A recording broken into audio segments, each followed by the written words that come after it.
Olá a todos, vamos então falar da matéria da aula 2. Vamos falar de geometria e imagem, nesta primeira parte, transformações geométricas.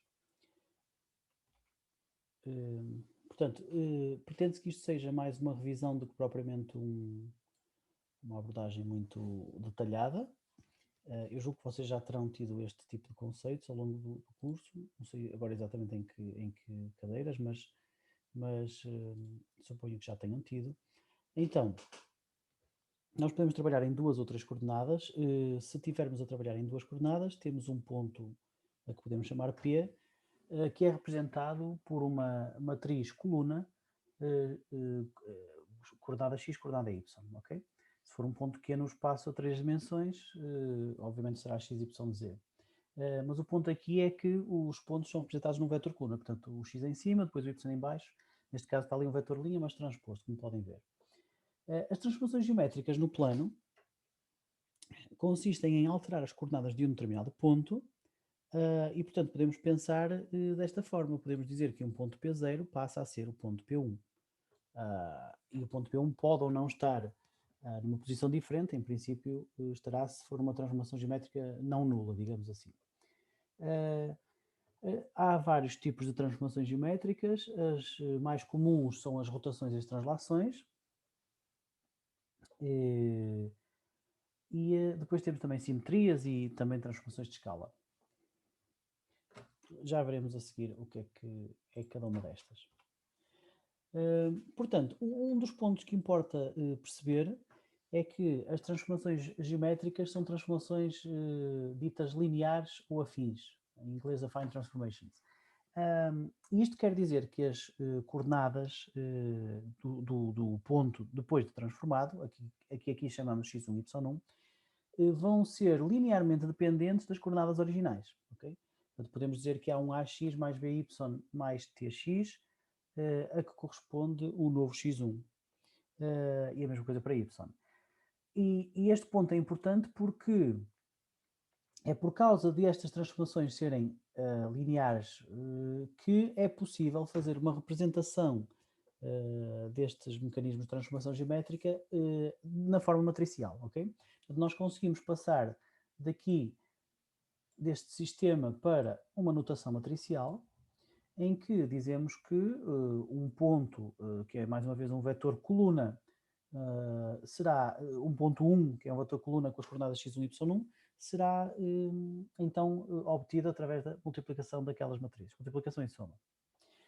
Ou se quiserem de forma mais generalista, o ponto P1 será uma multiplicação de uma matriz de transformação pelo ponto P mais uma translação T. Passando ao próximo slide. Depois nós podemos pensar, se calhar a forma de perceber melhor o mecanismo é começarmos por casos concretos, ok? Reparem, se calhar eu vou voltar atrás, aliás. Reparem que se aqui, onde temos o ponto, esta matriz de transformação T, se estivermos a falar da matriz de identidade, portanto, se A for 1, B0, C0 e D1, portanto, se esta matriz T for a matriz de identidade e a translação TX TY for 0, o que acontece é que, se fizerem as contas da multiplicação matricial e depois da soma, o que acontece é que x1 igual a x e y1 igual a y. Ok?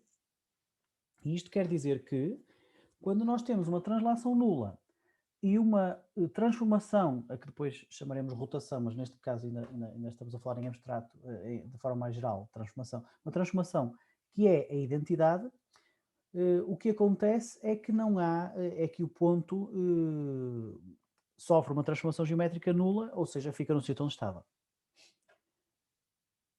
Portanto, o ponto de partida é pensar realmente naquele T como uma matriz de identidade. E agora vamos alterar algumas coisas dessa matriz de identidade para ver o que é que acontece. Portanto, se a translação, o T pequeno, continuar a zeros, mas se nós alteramos uma das coordenadas da tal matriz de identidade de 1 para menos 1, o que estamos a fazer é uma simetria. E é uma simetria ao longo de um eixo, que é o eixo do x. Portanto, vocês podem pensar nesta transformação como duas colunas. A primeira é relativa ao eixo do x e a segunda relativa ao eixo dos y. E, portanto, nós aqui o que estamos a dizer é que o novo eixo do x estará será simétrico ao antigo eixo do x, perdão. Tinham que me ligar agora. Deixem-me só dizer que ligo mais tarde. Ok. E, portanto, aquele -1 o que faz, então, uma simetria apenas ao longo do eixo daquela coluna, que é respeitando o eixo do x. Por isso é que isto é uma simetria axial, em relação a um eixo em particular. E podemos ver aqui o exemplo. Portanto, se nós tivermos aqui o nosso ponto P, que é o ponto original, com uma qualquer coordenada x, y, se aplicarmos esta transformação, o que vai acontecer é que nós vamos ficar com o x1, portanto, a nova coordenada será menos x, ou seja, o ponto passa para o outro lado do eixo do x, e daí a ideia de simetria, ok? Axial, neste caso. A simetria pode ser não só ao longo de um eixo, x ou y, mas pode ser central, em torno da origem. Neste caso, todas estas coordenadas da matriz identidade são colocadas a -1, e, portanto, neste caso, nós passamos de um ponto que estaria aqui, e o que obtemos é a coordenada simétrica não só em x, mas em y, portanto, fazemos uma simetria em relação à origem do referencial.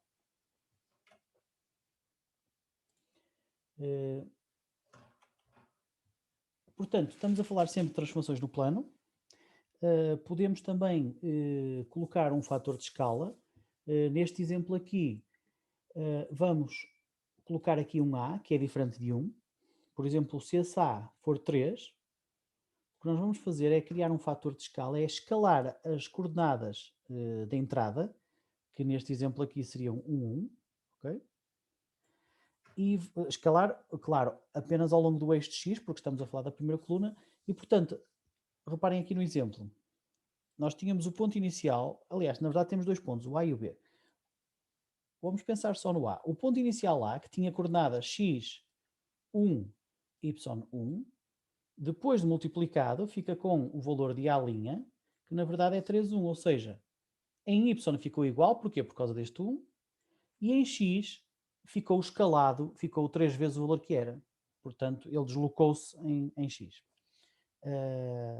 A mesma coisa acontece ao B, portanto o B valia 2 em x, e depois vale 3 vezes 2, que são os tais 6, aqui para o B', ok? Portanto é possível também colocar um fator de escala. Reparem que se, por exemplo, isto fosse um polígono, se vocês tivessem A, B, C, D, por aí fora um conjunto de pontos, e os multiplicassem todos por um fator de escala, e até podiam multiplicar por um fator de escala não só em x, mas em x e em y também, o que fariam era engordar esse polígono.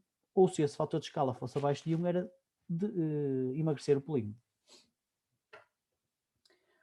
Se a malta das dietas soubesse disto, não é? Era a galinha dos ovos de ouro. Ok, depois temos outros casos particulares, o caso da rotação. Portanto, temos ali o caso, vamos estudar agora o caso da rotação a 90 graus. Em relação à rotação a 90 graus, vocês recomendo que pensem outra vez então na coluna respeitante ao x e na coluna, se calhar eu vou usar aqui uma notação que eu uso sempre, que é o meu x é vermelho e o meu y é verde, ok? Portanto, a primeira coluna é respeitante ao x e a segunda é respeitante ao y. E reparem que se nós tivermos uma rotação de 90 graus, deixem-me desenhar aqui, nós temos aqui, não quero isto assim, deixem-me apagar, nós temos aqui, está difícil, temos aqui um x e depois temos aqui um y. Portanto, isto digamos que será o sistema de eixo original. E o que queremos fazer é uma rotação de 90 graus. Portanto, na verdade, queremos que o novo x, que eu vou colocar aqui mais pequeno, passe a estar em cima do antigo y. Em cima quero dizer colinear. E o novo y passa a estar simétrico ao antigo x. Ora, reparem para os valores que aqui estão. Então, respeitante ao... deixem-me pôr aqui outra cor, talvez, Andu. Então, estava eu a dizer, se calhar com esta cor. Então, respeitante à coluna do x, o novo x estará no sítio onde estava o antigo y. Porquê? Porque o antigo y é o da segunda coluna. E por isso, esta notação. E por outro lado, respeitando, no que diz respeito ao valor de y, ele estará simétrico ao antigo x, ok? E por isso é que está ali na primeira coluna, porque é do x, na primeira linha, perdão, que é do x, o menos 1. E portanto, esta matriz, tal como está ali, o que faz é uma rotação de 90 graus, de x para y. Portanto, isto, ok? Se fizerem as contas e explorarem o exemplo, podem ver que é isso que acontece. Nós temos aqui um exemplo de, não um ponto, mas desta vez 3 pontos. 3 pontos podem ser um polígono, um triangular, não é? E se afetarmos cada um destes pontos pela mesma transformação, o que faremos é com que o triângulo rode digamos, do eixo X para cima do eixo Y, porque faz os tais 90 graus. E essa rotação, este ponto é importante, está a rodar em torno da origem do referencial.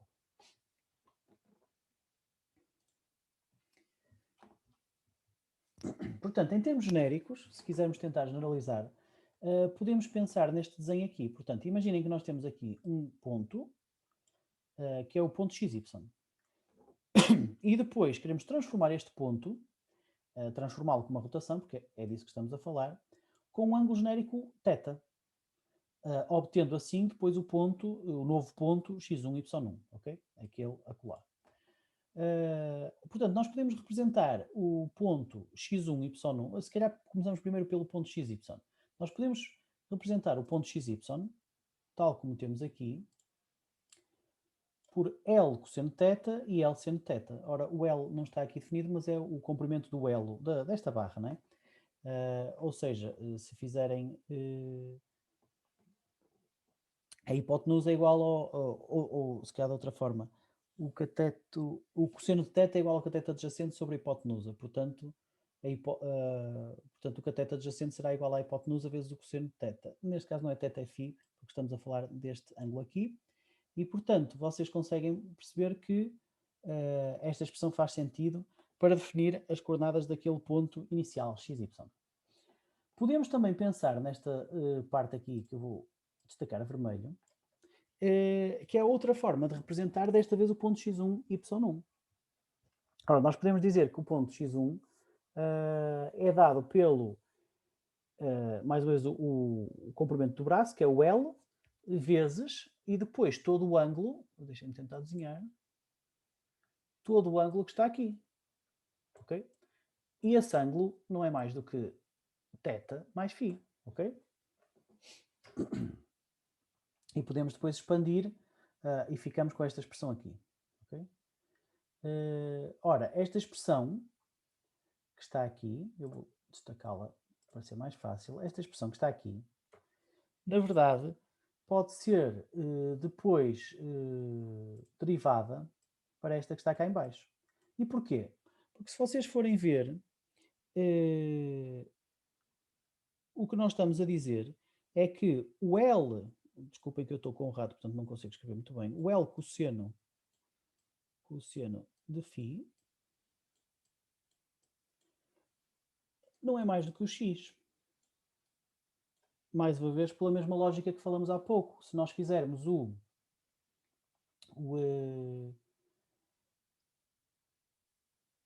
comprimento, portanto, vamos falar o cosseno, ora, então, o cosseno de φ, que é este ângulo aqui, será igual ao cateto adjacente, que é este comprimento aqui, sobre a hipotenusa, que é aquele comprimento acular. Ora, este é o L, e este não é mais do que o x. Portanto, o cosseno de φ será igual a x sobre L, portanto, x é igual a L vezes cosseno de φ. Ok? Portanto, substituindo isto, nós temos então esta expressão aqui, substituindo isto não só nesta parte aqui, que eu estava agora a analisar em detalhe, mas também para as outras, e já agora depois também para o y, nós acabamos com esta expressão que está aqui, que é a expressão genérica para uma rotação no plano a duas dimensões. E isto, colocado em forma matricial, dá esta matriz de... Bom, na verdade não é esta, é só esta. Esta é a fórmula genérica para uma rotação num ângulo θ no plano a duas dimensões, no plano.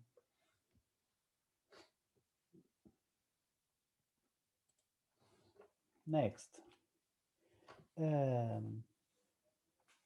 Portanto, em termos de translação, já viram que é uma questão de somar, mas para nós conseguirmos uma representação que faça a combinação entre uma rotação e uma translação, podemos usar o que se chamam as matrizes de transformação, e para isso podemos combinar numa só matriz uma rotação e uma translação. Na verdade, é uma translação seguida, perdão, uma rotação seguida de uma translação. E estas matrizes são interessantes porque conseguem então conter estas duas transformações, mas para o fazer, para fazer esta combinação então, temos que fazer uma homogeneização. Portanto, esta é a transformação chamada homogénea. Homogénea porquê? Porque nós aumentamos aqui mais uma linha, portanto, neste momento já são matrizes de 3 por, neste caso, 3, e depois também as coordenadas dos pontos têm que ser transformadas desta forma. Portanto, o ponto na notação homogénea nem mais do que o kx, ky, k. Na verdade, o k fica sempre 1, portanto, isto fica x, y, 1. Ok?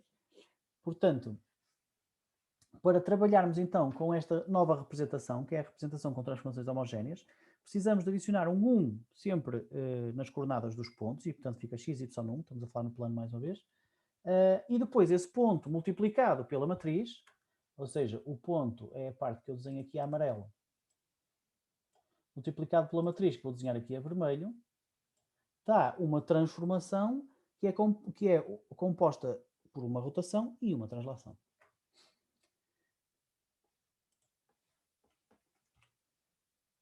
Também é possível representar isto de uma forma completamente alternativa, em que os pontos não são representados por vetores coluna, tal como tínhamos definido inicialmente, mas por vetores linha, e depois isto implica que as matrizes também têm que ser todas trocadas.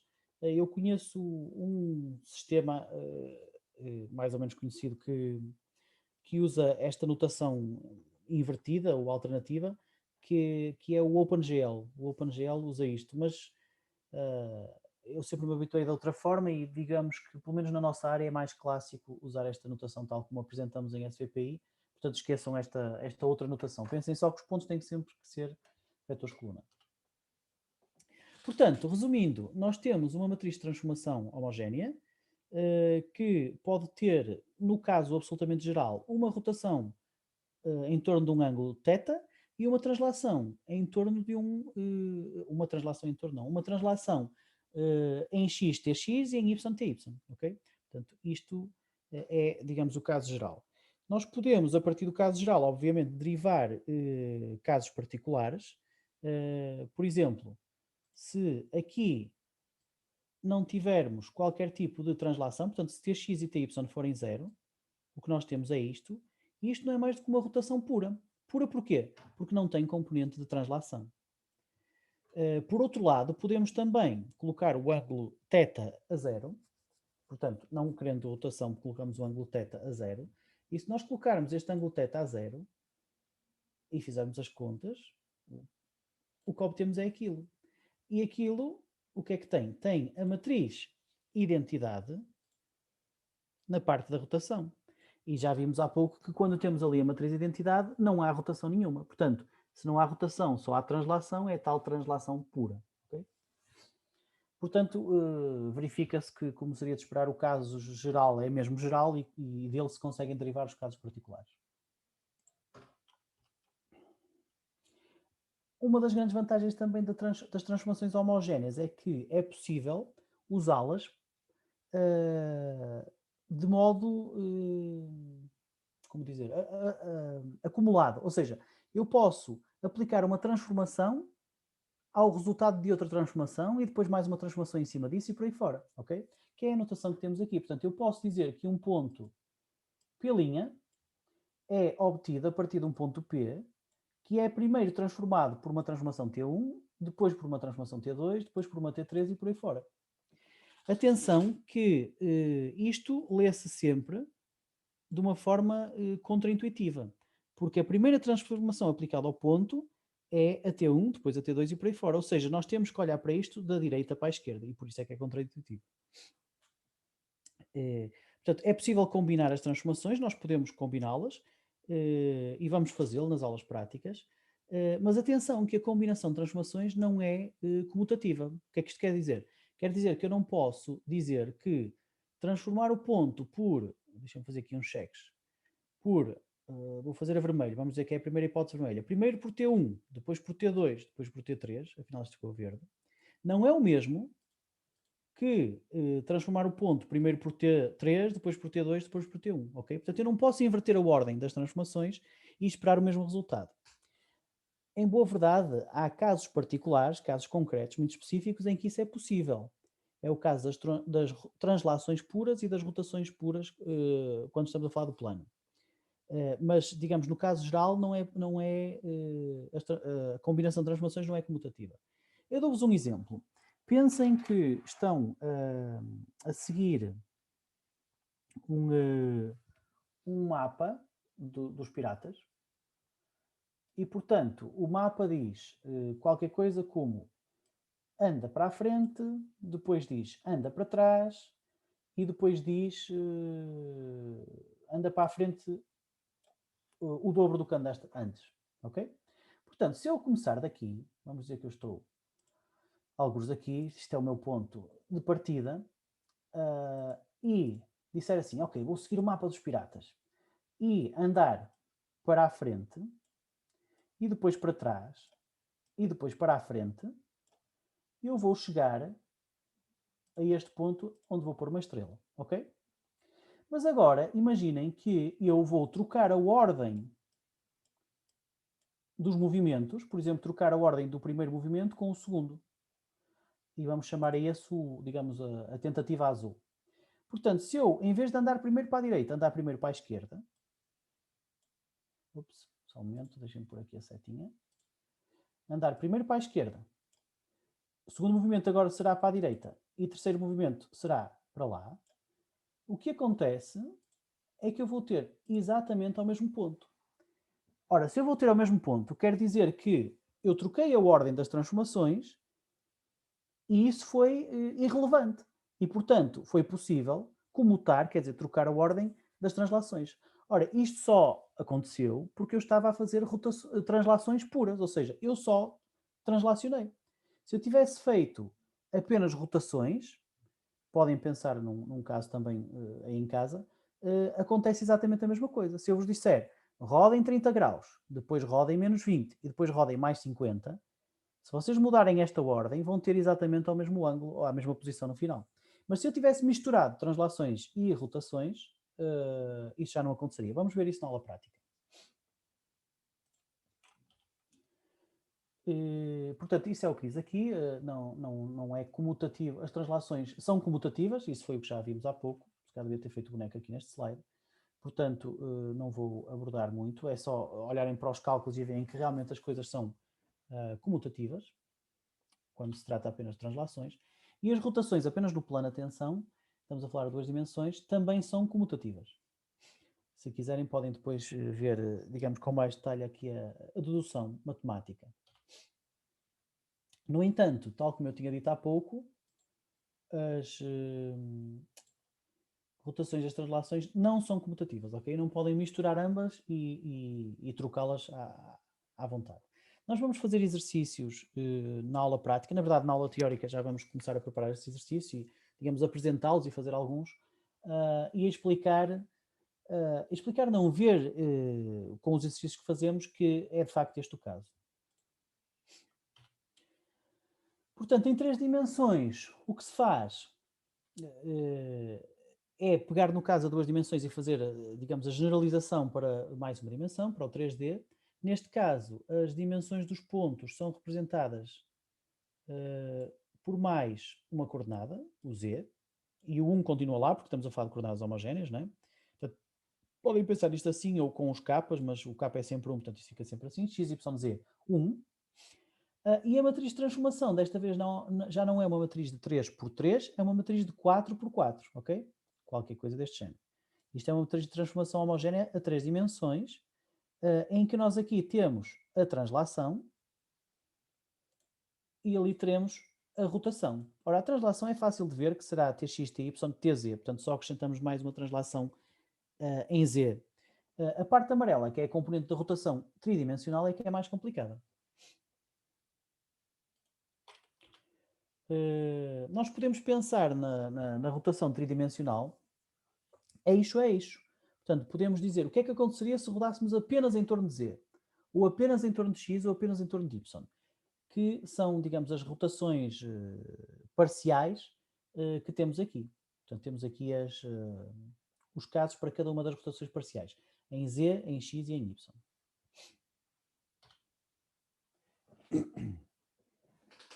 Portanto, alguns autores veem então a matriz de transformação homogénea a 3 dimensões com estas componentes. Uma translação, ali a amarelo, uma componente de rotação, matriz 3x3, ali a azul, e depois temos também a parte verde, que sinceramente eu nunca usei, nem nunca vi ser usado, que dizem por vezes que são outras distorções, em geral é sempre 000, e depois temos ali o fator de escala global, o S, que normalmente também é 1, ok? Pronto, esta foi a conclusão. Nós nas aulas práticas vamos fazer vários exercícios onde vamos fazer transformações no plano, e depois também a 3D, quer dizer, o caso não é difícil, mas é mais fácil ver as coisas a 2 dimensões para aprender. E eu aqui não vou fazer ilustrações de transformações geométricas porque vamos fazer exatamente isso logo na aula teórica, tentando resolver alguns exercícios da componente prática. Portanto, este vídeo está terminado. Bom estudo, malta.